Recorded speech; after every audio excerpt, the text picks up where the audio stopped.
ഓണറേറിയവും വിരമിക്കൽ ആനുകൂല്യവും വർദ്ധിപ്പിച്ച കേന്ദ്ര സർക്കാർ നടപടിയെ സ്വാഗതം ചെയ്ത് ആശാ സമരസമിതി. നടപടി വളരെ ആശ്വാസം നൽകുന്നത്. കേന്ദ്ര സർക്കാർ ആനുകൂല്യം വർദ്ധിപ്പിച്ചാൽ സംസ്ഥാനവും വർദ്ധിപ്പിക്കുമെന്ന വാക്ക് മുഖ്യമന്ത്രി പാലിക്കാൻ തയ്യാറാകണമെന്ന് സമരസമിതി നേതാവ് എസ് മിനി പറഞ്ഞു. സംസ്ഥാന സർക്കാർ ആവശ്യങ്ങൾ അംഗീകരിക്കും വരെ സമരം തുടരുമെന്നും തലസ്ഥാനത്തെ സമരപന്തലിൽ മിനി ജനം ടിവിയോട് പ്രതികരിച്ചു. രോഹിണി, ആശാ സമരസമിതിയുടെ ഒരു പ്രധാന ആവശ്യങ്ങളിൽ ഒന്നായിരുന്നു ഈ ഓണറേറിയം വർദ്ധിപ്പിക്കുക, അതോടൊപ്പം തന്നെ വിരമിക്കൽ ആനുകൂല്യം ഉയർത്തുക എന്നതടക്കമുള്ള കാര്യങ്ങൾ. എന്തായാലും കേന്ദ്ര സർക്കാർ നേരത്തെ തന്നെ നൽകിയ വാഗ്ദാനം പാലിച്ചിരിക്കുകയാണ്.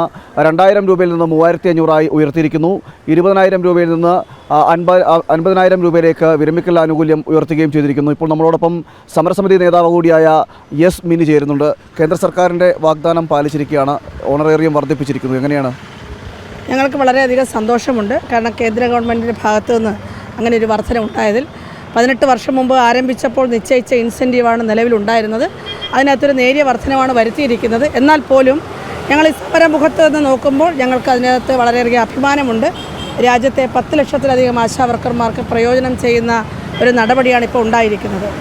ഞങ്ങൾ ഈ സമരം ആരംഭിച്ച സമയത്ത് ഇവിടെ ഓണറേറിയം വർധനവ് ആവശ്യപ്പെട്ടുകൊണ്ടും വിരമിക്കൽ ആനുകൂല്യം പ്രഖ്യാപിക്കണമെന്നാവശ്യപ്പെട്ടുമാണ് ഈ സമരം ആരംഭിച്ചത്. ഈ സമരമുഖത്ത് വന്ന് കേരളത്തിലെ എംപിമാർ രാഷ്ട്രീയ ഭേദമന്യേ ഈ സമരപ്പന്തലിൽ വരികയും പിന്തുണ അറിയിക്കുകയും ചെയ്തു. ഞങ്ങളന്ന് അവരോട് ആവശ്യപ്പെട്ട ഒരേ ഒരു കാര്യം, ഇത് നിങ്ങൾ പാർലമെൻറ്റിൽ എത്തിക്കണമെന്നും കേന്ദ്ര ഗവൺമെൻറ്റിൽ നിന്നൊരു നടപടി ഉണ്ടാക്കണമെന്നായിരുന്നു. അത് കൃത്യമായി പാർലമെൻറ്റിൽ അവർ അവതരിപ്പിച്ചു. ആ സമയത്ത് തന്നെ കേന്ദ്ര ആരോഗ്യമന്ത്രി പ്രഖ്യാപിക്കുകയും ചെയ്തു. ഇത്ര വൈകിയാണെങ്കിലും 4-5 മാസം എടുത്തു. അത് കഴിഞ്ഞിട്ട് എന്നിരുന്നാൽ പോലും ഒരു വർധന വരുത്തിയിരിക്കുകയാണ്. ഞങ്ങൾക്ക് വളരെയധികം സന്തോഷമുണ്ട്. പക്ഷേ ഉടനെ തന്നെ സംസ്ഥാന സർക്കാർ അവരുടെ ഭാഗത്തു നിന്നുള്ള ഓണറേറിയം വർധനവും വിരമിക്കൽ ആനുകൂല്യവും പ്രഖ്യാപിക്കേണ്ടതുണ്ടെന്നുള്ളതാണ് ഞങ്ങളുടെ ആവശ്യം. അതും കൂടെ കണ്ടു മാത്രമേ ഈ സമരം അവസാനിക്കുകയുള്ളൂ. കേന്ദ്രമന്ത്രി സുരേഷ് ഗോപി അടക്കം ഈ വേദിയിലെത്തുകയും ഉറപ്പ് നൽകുകയും ചെയ്തിരുന്നു. അതിന് പിന്നാലെ ഈ വിഷയം പാർലമെൻറ്റിൽ തന്നെ അവതരിപ്പിക്കുന്ന സാഹചര്യമൊക്കെ ഉണ്ടായിരുന്നു. അന്ന് തന്നെ പറഞ്ഞിരുന്നു, ഇത് നിയമ നടപടിയുടെ ഭാഗമായിട്ടുള്ള ഒരു വൈകൽ മാത്രമാണ് ഇപ്പോൾ നടന്നുകൊണ്ടിരിക്കുന്നത്, പ്രോസസ്സിംഗ് നടന്നുകൊണ്ടിരിക്കുന്നത്. കാരണം കേരളത്തെ മാത്രം പറഞ്ഞു വെച്ചുകൊണ്ട് അവർക്ക് ഒരു ഓണറേറിയം വർദ്ധിപ്പിക്കാൻ കഴിയില്ല. സ്വാഭാവികമായിട്ടും എല്ലാ സംസ്ഥാനങ്ങളെയും അതുമായി ബന്ധപ്പെട്ടാണ് ഇത് തയ്യാറാക്കുന്നത്, പദ്ധതികൾ തയ്യാറാക്കുന്നത്. അതിൻ്റെ ഒരു വർധനമായിട്ടല്ലേ കാണുന്നത്? തീർച്ചയായിട്ടും. കാരണം ഇതിനകത്ത് ഞാൻ പറഞ്ഞില്ലേ, ഇപ്പോൾ ഇന്നലെ എൻ കെ പ്രേമചന്ദ്രൻ MP പാർലമെൻറ്റിൽ ഉന്നയിച്ചൊരു ചോദ്യത്തിന് മറുപടിയായിട്ടാണ് ഇത് പുറത്തു വന്നിരിക്കുന്നത്. ഇത് ഏപ്രിൽ 22 ഈ മിനിറ്റ്സ് വന്നിരിക്കുന്നത്. ഇപ്പോഴും ഓർഡർ ആയിട്ടില്ല.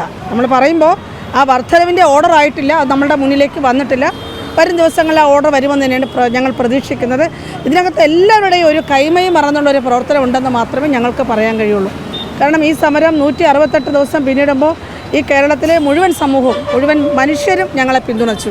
എല്ലാ ആളുകളുടെയും പിന്തുണ, പ്രത്യേകിച്ച് നിയമസഭയിലും പാർലമെൻറ്റിലും അംഗങ്ങളായിട്ടുള്ള ആളുകളുടെ പ്രത്യേക പിന്തുണയും അവരുടെ പ്രത്യേകമായ പരിഗണനയും ഒക്കെ ഈ വിഷയത്തിലുണ്ട് എന്ന് തന്നെയാണ് ഞങ്ങൾ മനസ്സിലാക്കുന്നത്. ഇതൊക്കെ പറയുമ്പോഴും സംസ്ഥാന സർക്കാർ സ്വീകരിക്കുന്ന സമീപനം എപ്പോഴും പ്രതികാര നടപടി എന്ന് തന്നെ വേണമെങ്കിൽ പറയാം. കാരണം 168 ദിവസം പിന്നിടുമ്പോഴും സംസ്ഥാന സർക്കാർ പിന്നീടൊരു തുടർ ചർച്ചയ്ക്ക് തയ്യാറായിട്ടില്ല. അതെ, സംസ്ഥാന സർക്കാർ ഒരു പ്രതികാര നടപടി തന്നെയാണ്. അങ്ങനെ തന്നെയാണ് അതിനെ മനസ്സിലാക്കേണ്ടുന്ന. കാരണം കേന്ദ്ര ഗവൺമെൻറ് നൽകിക്കൊണ്ടിരിക്കുന്ന ഇൻസെൻറ്റീവിന് മാനദണ്ഡം ഏർപ്പെടുത്തിക്കൊണ്ട് സംസ്ഥാന സർക്കാർ നൽകുന്ന 7000 രൂപ പകുതിയായി വെട്ടിക്കുറച്ചിരിക്കുകയാണ്. അത് കഴിഞ്ഞ 3 മാസമായി തുടരുകയാണ്. എന്ന് പറഞ്ഞാൽ 116 രൂപയ്ക്ക് ഒരു ആശാ വർക്കർ പ്രതിദിനം പണിയെടുക്കേണ്ടുന്നൊരു സാഹചര്യമാണ്. അത് പിൻവലിക്കുക തന്നെ വേണം. എത്രയും വേഗം അത് പിൻവലിച്ചുകൊണ്ട് ഏറ്റവും തുച്ഛമായ തുകയ്ക്ക് പണിയെടുക്കുന്ന ആളുകളെ പരിഗണിക്കണം എന്ന് തന്നെയാണ് ഞങ്ങളുടെ അഭിപ്രായം. നമ്മൾ ഈ ഫെബ്രുവരി 10-ാം തീയതിയാണ് സമരം ആരംഭിക്കുന്നത്. അതിന് തൊട്ട് ഇങ്ങോട്ട് ഈ 168 ദിവസത്തിനിടയിൽ ഒട്ടനവധി തുടർ പ്രക്ഷോഭങ്ങളും തുടർ സമരങ്ങളും കണ്ടിരുന്നു. ഈ തുടർ സമരങ്ങളോടെല്ലാം മുഖം തിരിച്ചിരിക്കുന്നൊരു സമീപനം സ്വീകരിക്കുകയും വീണ്ടും ഈ വിഷയത്തിൽ നിങ്ങൾ ഉന്നയിച്ച ആശാ സമരക്കാർ ഉന്നയിച്ച വിഷയത്തിലൊരു നടപടി ഉണ്ടായിട്ടില്ല. ഇനി എന്താണ്? ഇനി തെരഞ്ഞെടുപ്പടക്കം വരികയാണ്. എന്താണ് ആശാ സമര സമിതിയുടെ അടുത്തൊരു തീരുമാനം അല്ലെങ്കിൽ അടുത്ത നീക്കം? ഏറ്റവും ഒടുവിൽ മുഖ്യമന്ത്രി മാധ്യമങ്ങളോട് പറഞ്ഞത് കേന്ദ്രം വർദ്ധിപ്പിക്കട്ടെ, അപ്പോൾ സംസ്ഥാനം പരിഗണിക്കാമെന്നാണ്. അപ്പോൾ കേന്ദ്രം വർദ്ധിപ്പിച്ചിരിക്കുന്നത് പരിഗണിച്ചുകൊണ്ട് സംസ്ഥാന സർക്കാരിന് ഏതാനും മണിക്കൂറുകൾക്കുള്ളിൽ തന്നെ ഈ പ്രശ്നം പരിഹരിക്കാവുന്നതേ ഉള്ളൂ. ഞങ്ങളത് പ്രതീക്ഷിക്കുകയാണ്. എന്താണേലും ഒരു വിജയം കണ്ട് മാത്രമേ സമരം അവസാനിക്കുകയുള്ളൂ. അതുതന്നെ, എന്തായാലും ഒരു വിജയം കണ്ടുകൊണ്ട് മാത്രമേ സമരം അവസാനിക്കുകയുള്ളൂ. മുഖ്യമന്ത്രി പറഞ്ഞതുപോലെ തന്നെ കേന്ദ്രം വർദ്ധിപ്പിക്കട്ടെ എന്ന് പറഞ്ഞു. കേന്ദ്രം എന്തായാലും വർദ്ധിപ്പിച്ചിരിക്കുന്നു. ഇനി മറ്റ് നടപടികൾ സ്വീകരിക്കേണ്ടത് അല്ലെങ്കിൽ ഇതുമായി ബന്ധപ്പെട്ട വർധനമടക്കം നടത്തേണ്ടത് സംസ്ഥാന സർക്കാരാണ്. സംസ്ഥാന സർക്കാർ ചെയ്യും എന്നാണ് ഇപ്പോഴും ആശാ സമര സമിതി വിശ്വസിക്കുന്നത്. സമരം 168 ദിവസം പിന്നിടുകയാണ്.